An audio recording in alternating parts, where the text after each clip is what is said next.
desarrolla una condición que es exclusivamente ambiental. Acá pues tenemos como ejemplo la neumonía, por ejemplo, y también hay condiciones que se consideran pues infecciones congénitas. Entonces esta imagen muestra por ejemplo una rubéola congénita o una toxoplasmosis congénita, donde aquí la exposición ocurre durante la gestación y a la madre, que se expone a diferentes bacterias, virus, parásitos, como el caso del toxoplasma, y se van a desarrollar algunos síntomas como por ejemplo la microcefalia, las calcificaciones periventriculares, pero dependen exclusivamente por lo que ocurrió con el ambiente. Y encontramos algunos fenotipos intermedios donde, como mencionábamos, intervienen tanto la genética como el ambiente. Y allí estaban los fenotipos que ya hemos mencionado, como la diabetes, el infarto agudo al miocardio, la aterosclerosis, y vamos a ver algunas condiciones que tienen un componente genético más grande respecto al ambiental. Entonces, un ejemplo de estos puede ser el desarrollo de cáncer de mama y ovario cuando hay mutaciones en el gen BRCA1, por ejemplo. Porque se sabe que solo tener esa mutación aumenta el riesgo o la probabilidad de desarrollar cáncer de mama a lo largo de la vida para las mujeres en un 85%. Entonces allí se inclina mucho más hacia la genética respecto al ambiente, como por ejemplo una diabetes. Entonces podemos definir la herencia multifactorial como aquella herencia que es debida a la combinación, como su nombre lo dice, de múltiples factores genéticos y ambientales. En esta herencia multifactorial resulta que cada factor individual ejerce un efecto relativamente pequeño sobre la expresión del fenotipo, es decir, que hay un efecto aditivo. Entonces era un poco lo que les mencionaba para diabetes, tener un polimorfismo en el gen que codifica para la insulina, que suma un poquito, pero además tener un polimorfismo en el receptor de la insulina, suma otro poquito, en el receptor para internalizar la glucosa suma otro poquito, y a eso le llamamos un efecto aditivo. Y este efecto aditivo es modulado por el ambiente. Entonces, a pesar de que haya una gran predisposición genética, pues requiere la exposición a ciertos factores ambientales para que se presente la condición. Aquí es importante definir cuando hacemos referencia a que un rasgo es poligénico, es decir, está determinado por la acción de varios genes, como les mencionaba diabetes, y multifactorial cuando se suma el tema poligénico de varios genes con los factores ambientales. Algunos ejemplos de enfermedades con una base genética probada son las alergias, el asma, los trastornos autoinmunes. Muchas veces uno encuentra que en las familias hay una mujer con lupus y la mamá de ella tenía artritis reumatoidea y la abuela tenía Sjögren. Entonces encontramos que allí hay una predisposición genética que se ha comprobado con diferentes estudios de asociación donde se encuentran SNPs asociados a estas condiciones. El cáncer también es uno de ellos, la diabetes, que ya lo hemos mencionado muchas veces, la epilepsia, la hipertensión, la longevidad. Uno también encuentra que hay familias que alcanzan los 90 años, por ejemplo, mientras que hay otros que fallecen hacia los 70, 75 años, y esto también se ha asociado a diferentes factores genéticos asociados. Y los trastornos del comportamiento, las enfermedades mentales. Uno encuentra también que en familias donde hay depresión, trastorno afectivo bipolar, esquizofrenia, si bien se requieren bastantes desencadenantes ambientales, hay polimorfismos genéticos asociados que favorecen el desarrollo de estas condiciones. Bueno, hay una gran cantidad de rasgos o caracteres que tienen una herencia multifactorial y se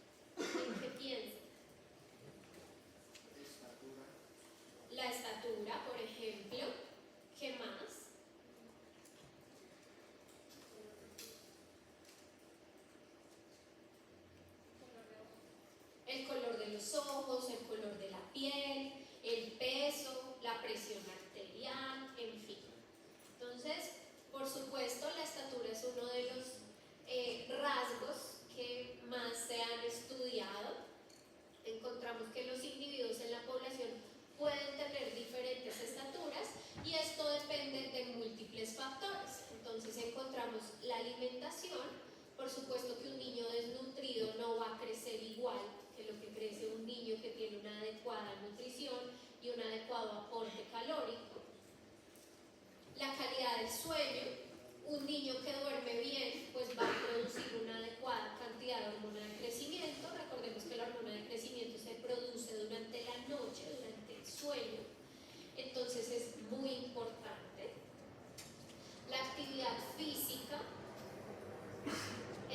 La actividad física fomenta pues el desarrollo muscular, óseo, también mejora la calidad respiratoria, entre otros. Aspectos socioeconómicos, por supuesto que vivir en condiciones de pobreza pues no va a hacer que un niño pueda acceder a la alimentación adecuada y por tanto esto va a afectar en su talla final.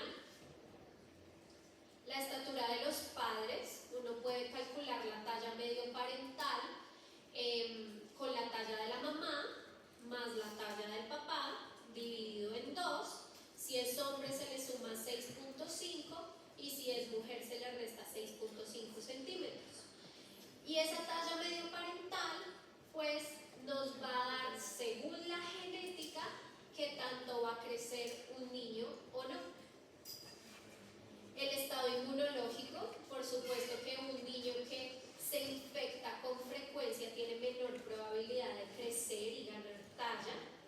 Comorbilidades, tener por ejemplo hipotiroidismo pues va a hacer que no haya una suficiente producción de hormona tiroidea y esto va a afectar el crecimiento. Y la etnia y la localización geográfica. Un ejemplo de esto es los indígenas que viven a grandes alturas en Perú, por ejemplo, tienden a tener unas tibias cortas y una talla más baja, y esto ocurre como un mecanismo adaptativo porque a menor altura, menor presión de oxígeno van a recibir y por tanto les llega más oxígeno. Entonces estos son mecanismos adaptativos que dependen de la geografía de la población. Y cuando encontramos un fenotipo anormal en la herencia multifactorial, es un extremo del espectro. Y esto hace pues que se presente la talla baja. ¿Cuáles son las características de las enfermedades multifactoriales? Encontramos un gran número, pero no ilimitado, de loci. Recordemos que loci es el plural de locus, o sea, un gran número de ocupaciones dentro del genoma, de localizaciones, con diferentes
cuando cruzamos dos heterocigotos.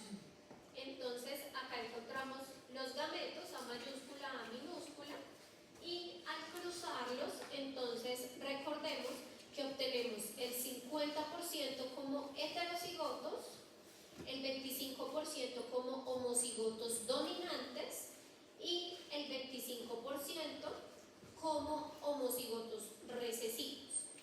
Si pensamos en los fenotipos, vamos a encontrar que el 75% de ellos tiene el rasgo dominante, es decir, el cabello negro, y el 25% va a tener el rasgo recesivo, es decir, el cabello rubio.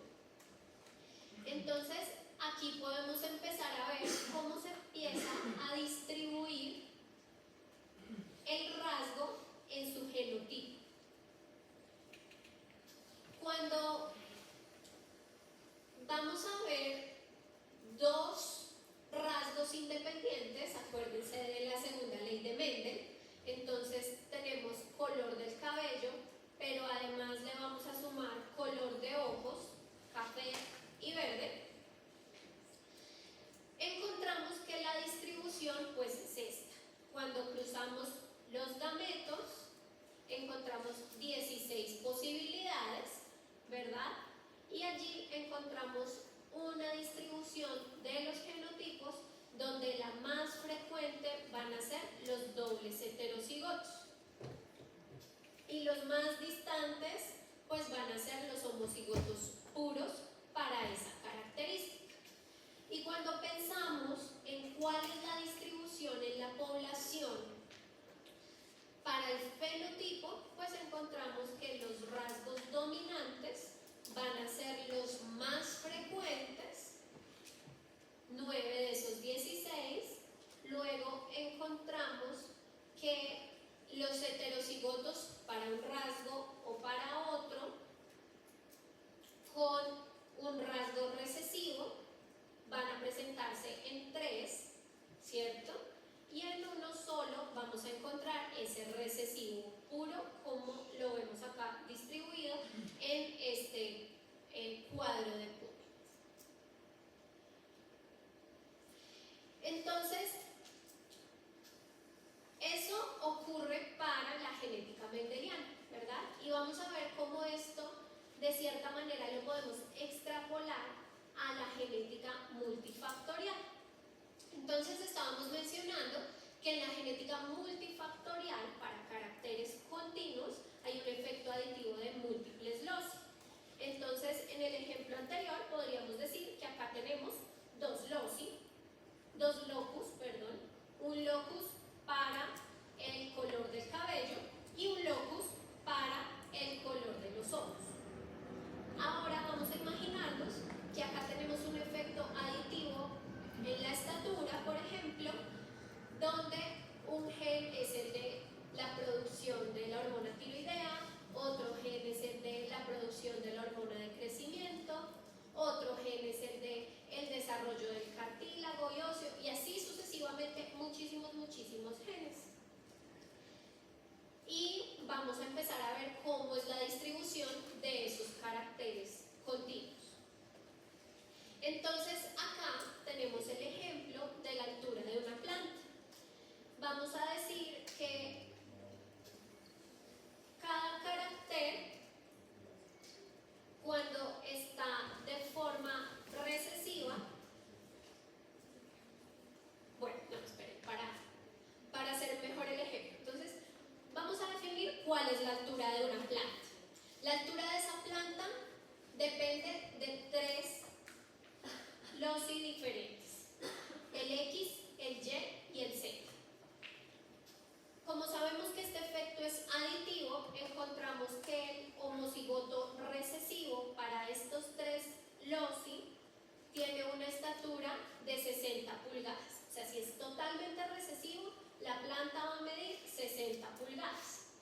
Y sabemos que cada vez que aparezca un rasgo dominante, le va a sumar a esa altura de la planta 3 pulgadas. Entonces, ¿eso qué quiere decir? Que cuando tengamos el homocigoto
van a tener la altura promedio esperada para la genética, que era de 69 pulgadas. Pero vamos a ver hacia el extremo de la campana ese recesivo puro que tiene 60 pulgadas y hacia el final las 78 pulgadas. Entonces, las enfermedades de herencia multifactorial se presentan por mutaciones en alguno de los genes involucrados en un rasgo específico.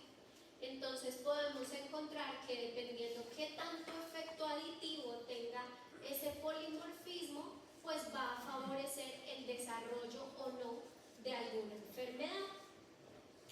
Entonces encontramos que pues va a haber fenotipos con mayor predisposición a modificaciones ambientales. Entonces, si tenemos un individuo que genéticamente tiene un riesgo de medir 60 pulgadas, pero además lo sometemos a que no hay unas adecuadas condiciones ambientales, entonces estábamos hablando de las plantas, no tiene una adecuada exposición solar, no tiene una adecuada nutrición del suelo, pues es posible que incluso no alcance las 60 pulgadas, ¿sí? O que otros que tal vez son heterocigotos, pero cuando se exponen a estos factores ambientales tan severos, pues llegan incluso a comportarse como el homocigoto puro. Así es más o menos como encontramos esto. Entonces, un ejemplo también es el índice de coeficiente intelectual. Resulta que el coeficiente intelectual depende de múltiples polimorfismos genéticos, pero también si lo sometemos a factores ambientales, pues este se puede ver mucho más afectado. Entonces, ¿qué factores ambientales pueden afectar el coeficiente intelectual, además de la alimentación? ¿Alguien? La educación, exacto. Si un individuo nunca se somete a ingresar a un colegio y enseñarle a sumar, restar, multiplicar, geografía, demás, pues a pesar de que su genética sea muy buena, por ejemplo, pues no va a lograr obtener el coeficiente intelectual para el cual estaba predispuesto genéticamente. Entonces, también es importante mencionar que los extremos de la curva van a representar a la población cuyos genotipos son más resistentes o más predispuestos a la acción desfavorable del ambiente. Entonces, si yo tengo un muy buen genotipo y mis polimorfismos son los mejores, perdón, y mis polimorfismos son los mejores, pues con una menor probabilidad, a pesar de que tenga factores ambientales, voy a desarrollar la enfermedad. Un ejemplo de esto es la enfermedad de POC, por ejemplo. A veces hay individuos que para que se desarrolle la enfermedad de POC tienen que fumar muchos años, y hay individuos que fuman muchísimo, pero nunca desarrollan la enfermedad de POC porque tienen una muy buena genética. Y hay otros que tienen la predisposición genética que al exponerse tanto a ese factor ambiental como el cigarrillo, pues desarrollan el EPOC a lo largo de la vida o incluso a temprana edad. Entonces, ¿qué tenemos respecto a la herencia multifactorial? Aunque el fenotipo es afectado o no afectado, ¿cierto? Nosotros decimos EPOC, ¿tiene o no tiene? Decimos discapacidad intelectual, ¿la tiene o no la tiene? Talla baja, ¿la tiene o no la tiene? El riesgo de estos pacientes, aunque el fenotipo es así, discreto o discontinuo, uno o el otro, el riesgo está determinado por la carga genética y los factores ambientales, y esa carga genética pues sí es una variable continua, como pudimos ver en la distribución normal de los genotipos. Y el riesgo subyacente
tienen una mayor carga ambiental.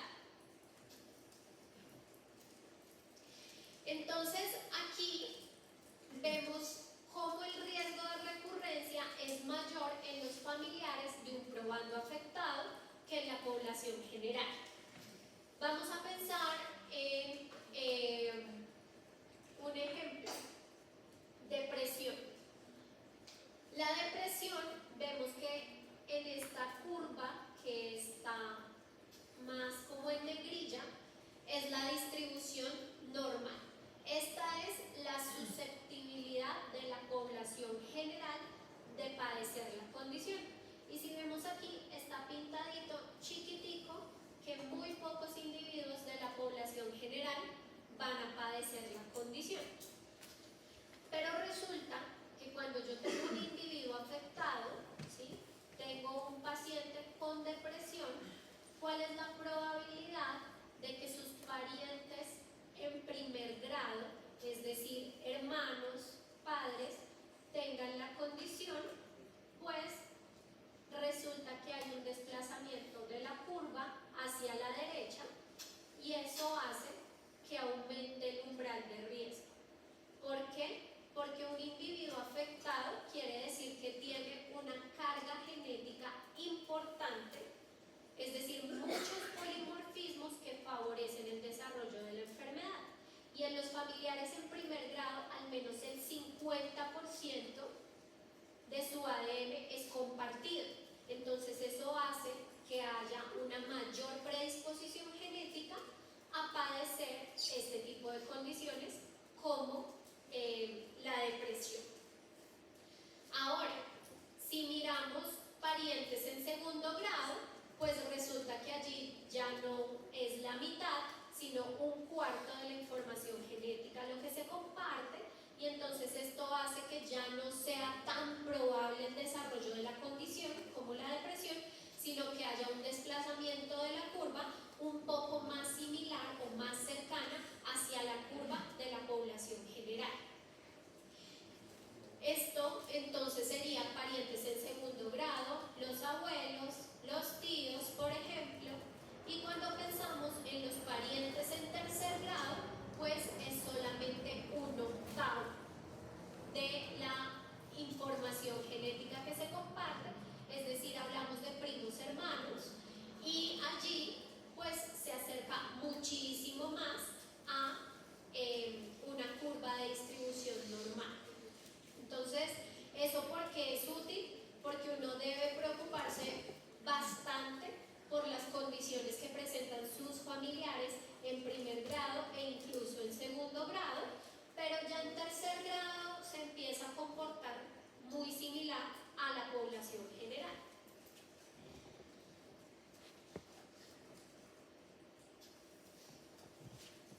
Entonces,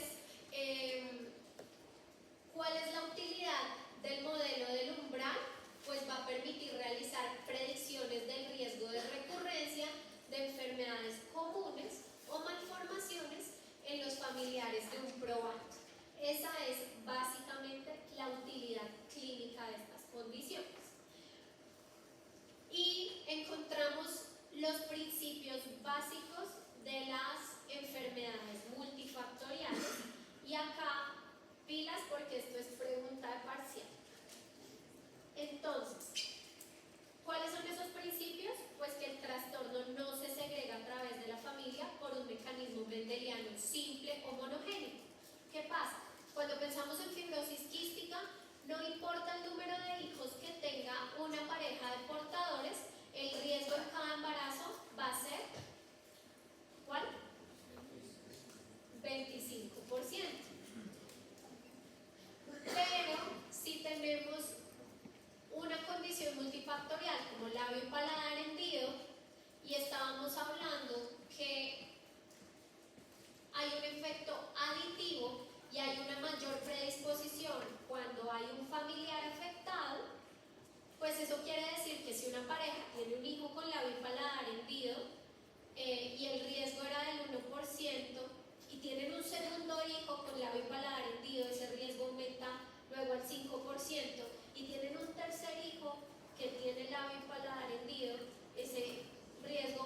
aumenta por ahí al 10% y así sucesivamente. Aquí no es tan fácil establecerle a un paciente o hacer un asesoramiento genético, decirle cuál es la probabilidad de que si tu papá tiene diabetes, tú vayas a desarrollar diabetes. No es tan sencillo, todo depende de modelos, como por ejemplo este modelo del umbral. Entonces, primer punto, recordar que en ninguno de los casos se comporta como la genética mendeliana, ¿cierto? Acá tenemos factores aditivos, como veníamos mencionando, que nos generan la distribución normal. Los riesgos de recurrencia son probabilidades empíricas, es decir, uno hace un cálculo y observa cómo se comporta en la población y por eso es tan difícil definir el riesgo y pueden variar de una familia a otra. Ahorita lo estábamos mencionando. Tercer punto, el riesgo aumenta con el número de familiares afectados. Cuarto, se advierte una disminución no lineal en los riesgos de recidiva conforme aumenta la distancia de parentesco. Esto era lo que estábamos viendo en la gráfica anterior. A mayor distancia o a mayor lejanía en la consanguinidad, pues menos probable es que se vaya a presentar el rasgo.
hay una pareja sana, sin factores de riesgo, sin antecedentes familiares, que tienen un hijo con un defecto en el cierre del tubo neural, la probabilidad de que tengan un siguiente hijo afectado es cercana al 5%. Y esto se ha hecho a través de estudios para mirar polimorfismos y factores ambientales. Si hay dos hijos con defecto del cierre del tubo neural, la probabilidad de que nazca un tercer hijo afectado es del 10%. Y vemos cómo aumenta consecutivamente. Si hay 3 hijos, 21%. Y cuando uno tiene un progenitor afectado con un defecto en el tubo neural, el riesgo calculado es de más o menos el 4% para que se presente en el hijo. Esto explica por qué muchas veces cuando hacemos, por ejemplo, estudios en pacientes que tienen discapacidad intelectual y les hacemos estudios genéticos para condiciones monogénicas, solamente en el 30-40% encontramos una manifestación monogénica, pero encontramos el 60 a 70% restante que está explicado por la herencia multifactorial, a pesar de que, por ejemplo, puede haber un padre afectado.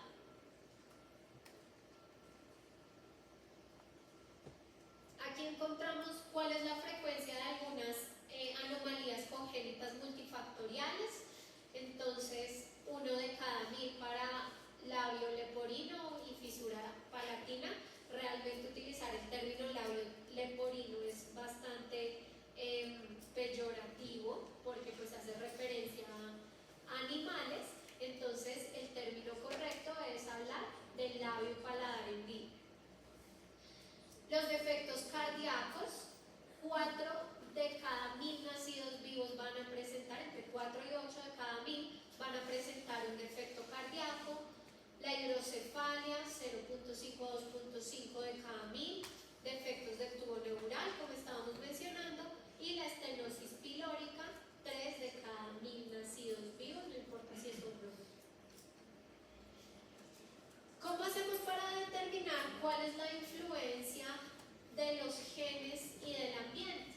Entonces, uno podría decir, bueno, podemos hacer estudios en niños que son adoptados y mirar si esos niños adoptados no comparten absolutamente nada de la genética con sus padres, ¿qué tanto influye el ambiente?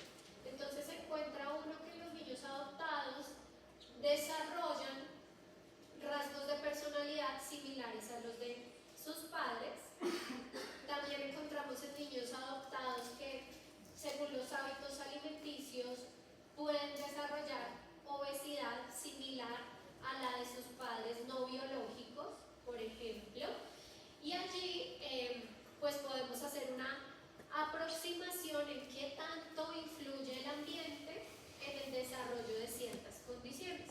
Sin embargo, pues los estudios con los pacientes adoptados son bastante difíciles de controlar porque pueden haber muchísimos sesgos en la población. No podemos asegurar que la genética es totalmente diferente si están en una misma localización geográfica, por ejemplo. Entonces, este tipo de estudios no se hacen de rutina, pero es una alternativa. Pero los que sí se hacen mucho y han permitido con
Es decir, ¿cuál es la probabilidad de que un paciente con labio y paladar hendido tenga un hermano gemelo con labio y paladar hendido? Y allí, haciendo estos estudios donde sabemos que la genética coincide, bien sea en el 100% o en el 50%, podemos saber qué tanto está aportando la genética para estas condiciones. Entonces, si encontramos que si podemos concluir a partir de estos estudios que hay un mayor efecto de los genes, es porque encontramos una mayor tasa de concordancia o coeficiente de correlación en los gemelos monocigotos que comparten el 100% de su ADN respecto a los dicigotos. Y podemos concluir que hay un mayor efecto del ambiente porque no hay mucha diferencia en si comparten el 100% de la genética o solamente el 50%. ¿Listo? Entonces, esto hace que estos estudios en gemelos sean muy valiosos para definir si está más influenciado el rasgo por la genética o por el ambiente. Acá tenemos que hablar de un término de heredabilidad, que es precisamente eso que les estaba mencionando. La heredabilidad se refiere a conocer si el papel genético en determinado fenotipo es mayor o menor. Y también pues lo podemos hacer en estudios más grandes con una gran cantidad de individuos y miramos el porcentaje de la variación fenotípica en una población que puede ser atribuible a la variación genética o genotípica entre los individuos.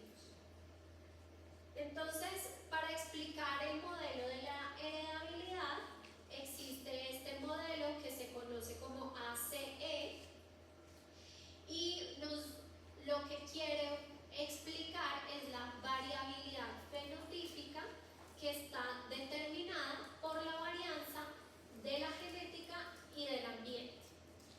¿De qué depende la varianza genética? Entonces encontramos este grupito que lo llamaremos A, que es el efecto aditivo de los múltiples loci, y D, que es el efecto genético que no es aditivo y que es muy difícil de medir. Son esos factores genéticos como la epistasis, la regulación génica de un gen sobre otro, que es muy difícil de establecer entre un individuo y otro.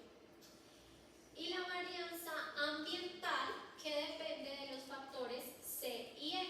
C hace referencia a los factores ambientales comunes o compartidos y E a las influencias ambientales que son exclusivas o únicas de cada individuo. Entonces, para llevar esto a un ejemplo, los factores ambientales compartidos puede ser la vivienda, los padres, la exposición que tienen al agua, por ejemplo, a las características ambientales del agua, de los suelos, de la geografía, pero los factores ambientales que son únicos de cada individuo, pues puede ser que un gemelo practique fútbol y el otro básquetbol. Y estos factores ambientales pues también van a influir sobre la genética. Entonces, ¿qué tenemos? Cuando hablamos de la genética, exclusivamente esos efectos aditivos que hablábamos que era A, pues en gemelos monocigóticos va a ser igual a 1. ¿Sí? La concordancia 100% igual a 1. Y en los disigóticos 0.5 o 50%. Y los factores ambientales que son compartidos en estos gemelos pues van a ser 100% iguales, igual a 1. Entonces ahora lo que queremos comparar es cómo se están comportando los gemelos monocigotos y cómo se están comportando los gemelos monocigóticos, donde varía el ADN en un 50%, pero los factores ambientales comunes son los mismos. Y allí encontramos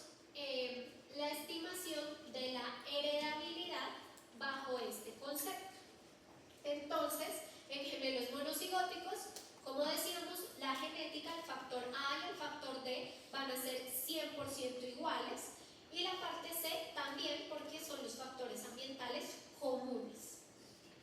Entonces, la variación fenotípica entre dos gemelos monocigóticos va a deberse exclusivamente al factor E, que son esos factores ambientales individuales. Y en los gemelos disigóticos, entonces recordemos, factor A y D, que hacen referencia a la genética, corresponde al 50%, más la suma del factor C, que es ambiental 100% compartido. Y entonces la variación fenotípica entre los individuos disigóticos va a depender de los factores ambientales no compartidos E y de las diferencias genéticas que hay en ese 50% restante que no comparte.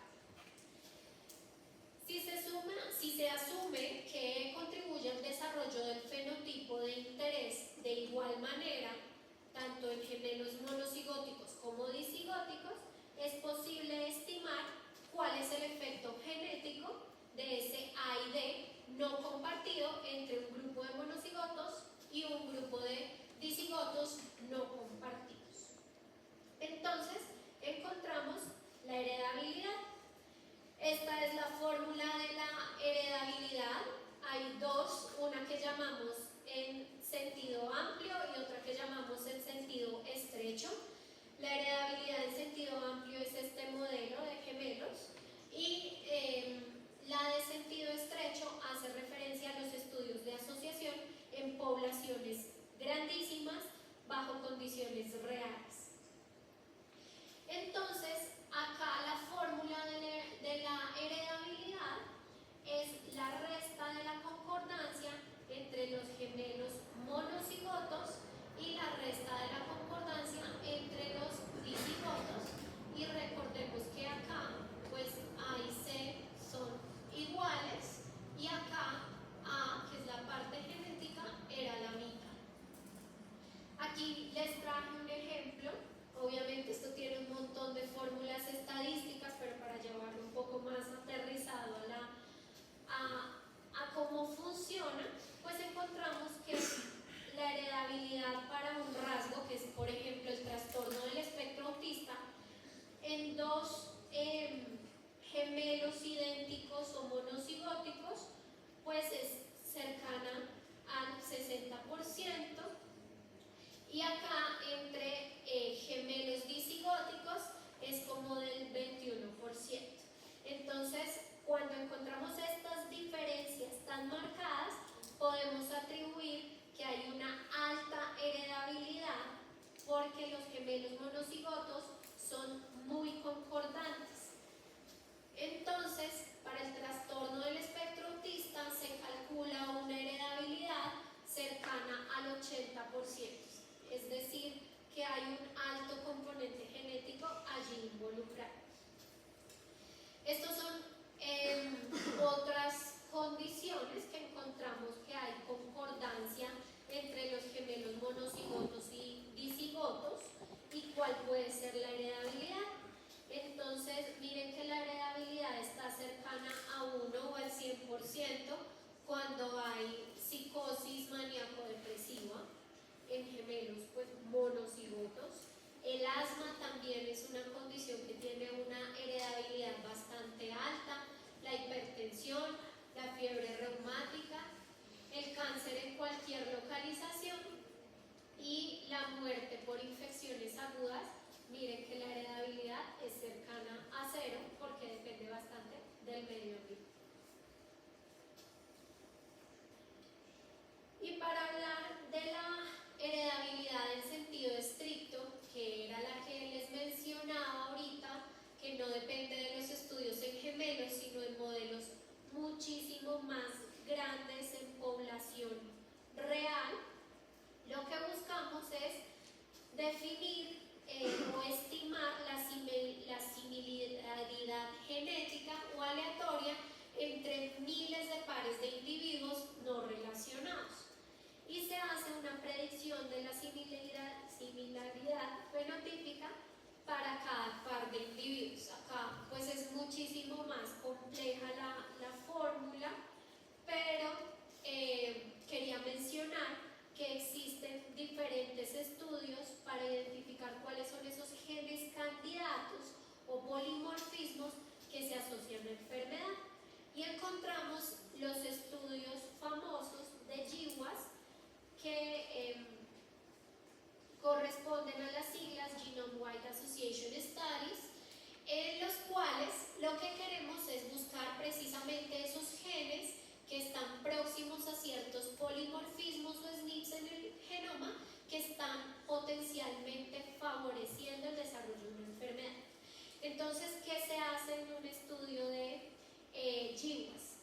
tengo una gran cantidad de individuos en una población y un rasgo que quiero estudiar.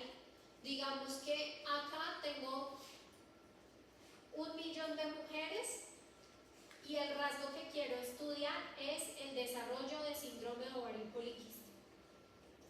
Entonces, lo que hago es que divido esta población en casos y controles. Divido este millón de mujeres en aquellos casos, es decir, las mujeres que tienen síndrome de ovario poliquístico diagnosticado, y controles, aquellas mujeres sanas sin el rasgo. Les hago un estudio de genotipificación que puede ser a través de arrays que cubran el 100% del genoma, o estudios de genoma completo, pero realmente en los estudios de GWAS se utilizan arrays de genotipificación.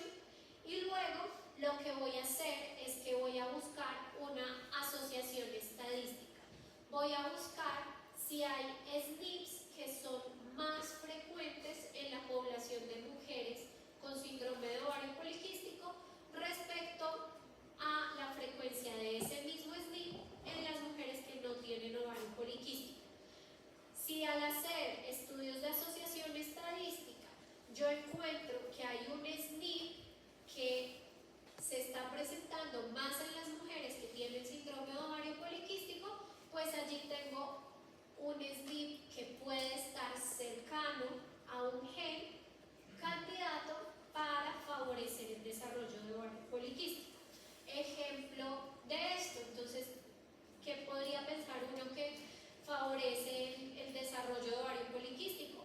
La resistencia a la insulina. Entonces, nuevamente, las mutaciones o polimorfismos en genes relacionados con diabetes, el metabolismo de la testosterona, de la ovulación, en fin, entre otros factores. Entonces, estos estudios me permiten definir cuáles podrían ser esos polimorfismos genéticos que generan un efecto aditivo para que yo presente o no presente un rasgo. Lo mismo pasa con la estatura, la diabetes, la hipertensión. Una gran cantidad de enfermedades multifactoriales han sido estudiadas a partir de estos estudios de GWAS. Ya finalmente existe un modelo que se llama modelo de la jarra, que se utiliza en la consejería genética para el desarrollo de factores para el desarrollo de condiciones multifactoriales. Entonces, acá tenemos un ejemplo, creo que no se ve muy bien. Ahí.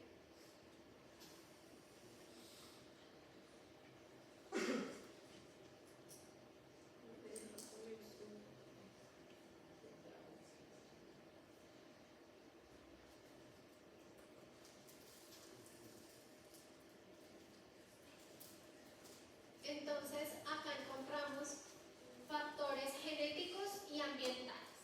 Y esta es la jarra de la enfermedad mental, de la depresión, la esquizofrenia, en fin. Entonces encontramos que tenemos unos factores ambientales y unos factores genéticos, y cada una de las personas tiene ciertos polimorfismos, unas personas más que otros, que la predisponen a desarrollar una enfermedad mental. Y estos polimorfismos pues van a permanecer constantes en el tiempo. Uno nace con su genética, ¿verdad? La susceptibilidad genética ya está y no es modificable. Lo que sí es modificable es el ambiente. Entonces una persona tiene diferentes rasgos genéticos de susceptibilidad para desarrollar enfermedad mental. Y luego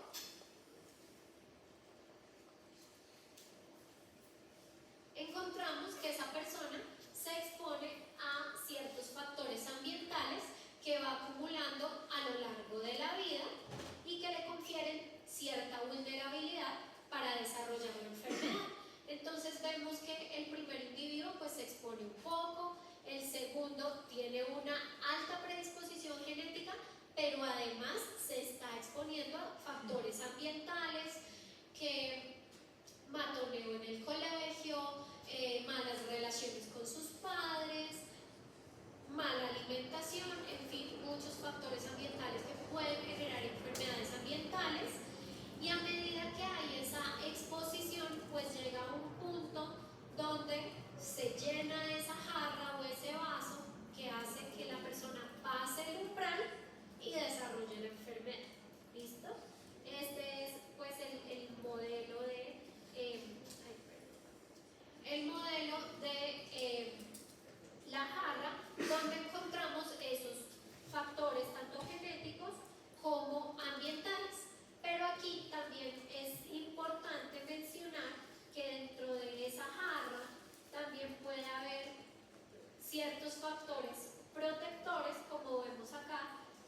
y esto no significa que vamos a desarrollar un trastorno.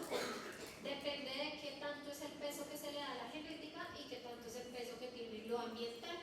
Y los factores ambientales, recuerden, son susceptibles a modificarse y esto puede hacer a su vez que cambie la forma en que funcionan los genes.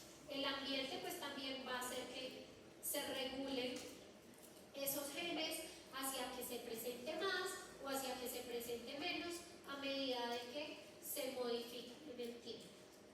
Muchísimas gracias. ¿Tienen alguna pregunta, duda?